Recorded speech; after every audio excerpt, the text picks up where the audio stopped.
Hello everyone. तो एक नया प्रॉब्लम आया हुआ है। ठीक है, तो इसको देखते हैं कि एक फंक्शन डिफाइन है जिसका डोमेन भी रियल नंबर है और रेंज भी रियल नंबर है। और यहाँ पे जो फंक्शन है एफ एक्स, वो है ग्रेटेस्ट इंटीजर फंक्शन। ठीक है, आई होप कि सबको ये प्रॉपर्टीज पता है, फिर भी मैं एक बारी रिकॉल कराता हूँ आपको कि अगर मान लो कि आप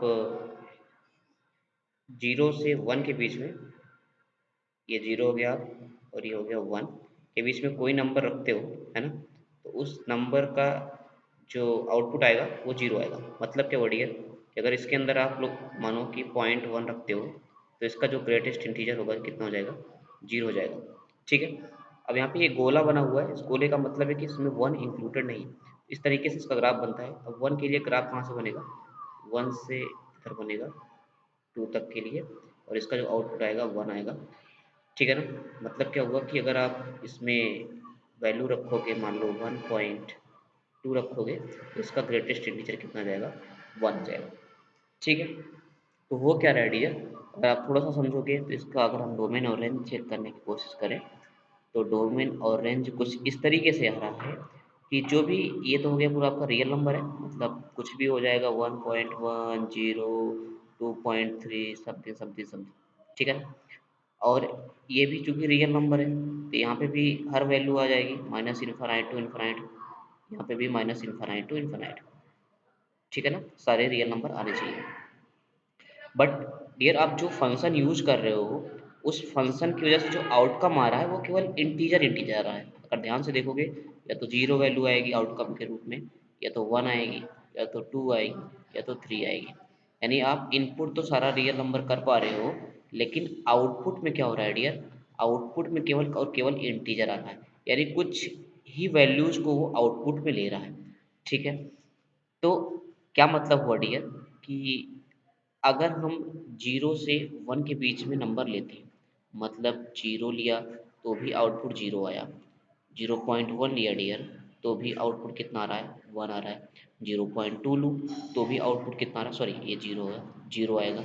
इस तरीके से अगर आप 0.9 तक चलोगे, इनके बीच में भी कोई नंबर लोगे, तो सबके लिए जो ग्रेटेस्ट इंटीजर है डियर 0 आएगा।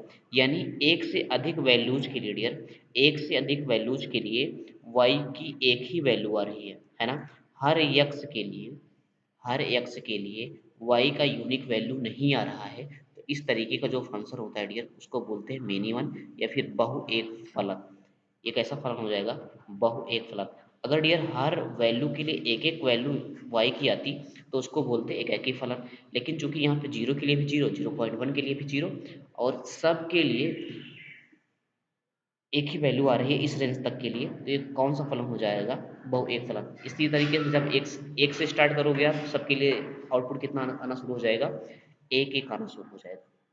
अब आच्छादक देखते हैं, अनटू और इनटू, इसको बोलते हैं अनटू, और आंतरिक आच्छादक, सॉरी आंतरिक आच्छादक को बोलते हैं इनटू, और ये क्या हो जाएगा अनटू। ये क्या होता है डियर, इसका मतलब ये होता है कि यक्स और वाई इस तरीके से आपके डिफाइन होने चाहिए कि वाई के प्रत्येक वैल्यू के लिए, है ना, यक्स का प्रतिबिंब यहाँ पे मौजूद है ना, वाई के प्रत्येक वैल्यू के लिए, यानी वाई का कोई वैल्यू खाली नहीं रहना चाहिए।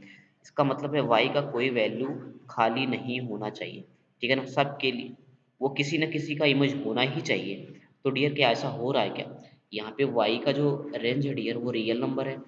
अब यहाँ पे केवल और केवल इंटीजर ही आउटपुट के रूप में आ रहा है।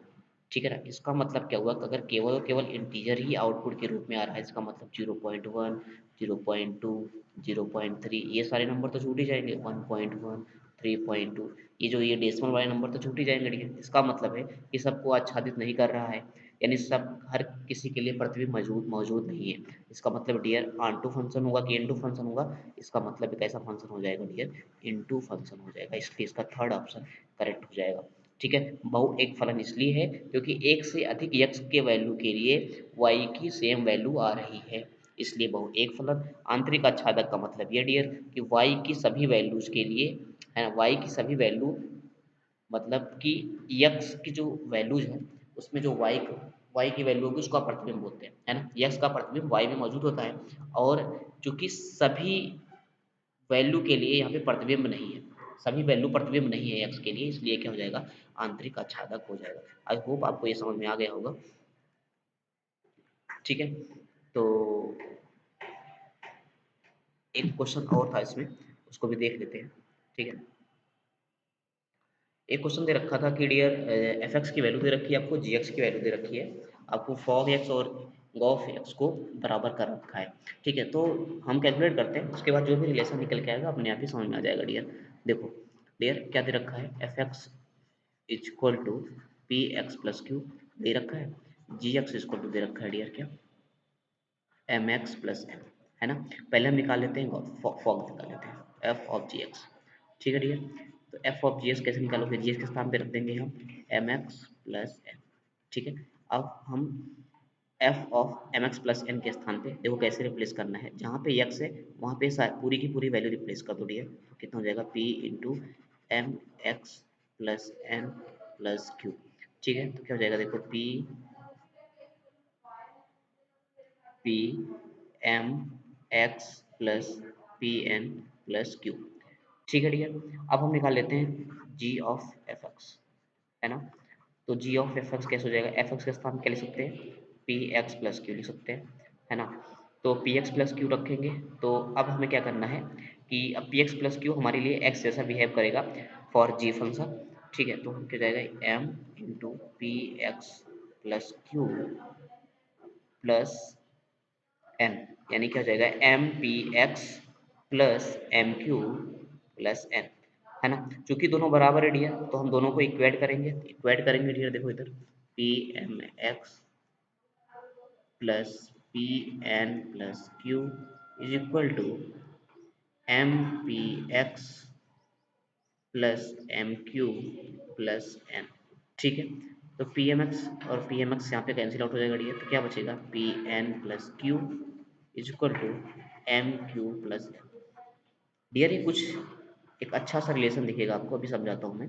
डियर में एफ के एक्स के स्थान पर हम एन की वैल्यू रिप्लेस करें, तो ये क्या कुछ ऐसा आ जाएगा क्या, E into N plus Q, और जी के जी एक्स में अगर हम एक्स के स्थान पर डियर क्यू पुट कर दें, तो क्या ये एम क्यू प्लस एन हो जाएगा क्या, है ना। और ये क्या देखो सेम है क्या, ये वाला नंबर और ये वाला नंबर डियर क्या सेम है क्या, देखो ये वाला number P N plus Q, है ना, एम क्यू प्लस एन और एम क्यू प्लस एन, है ना। अगर ये सेम है डियर, तो क्या हम यहाँ से रिलेशन निकाल सकते हैं क्या कि F N is equal to G Q हो जाएगा, एफ एन इजक्वल टू क्या हो जाएगा जी क्यू हो जाएगा। क्या ऑप्शन में ऐसा कोई रिलेशन दिख रहा है क्या, शायद थर्ड है डियर, तो third is the correct option. Thanks for watching, अगर वीडियो अच्छा लगा हो तो शेयर कर देना। Okay bye.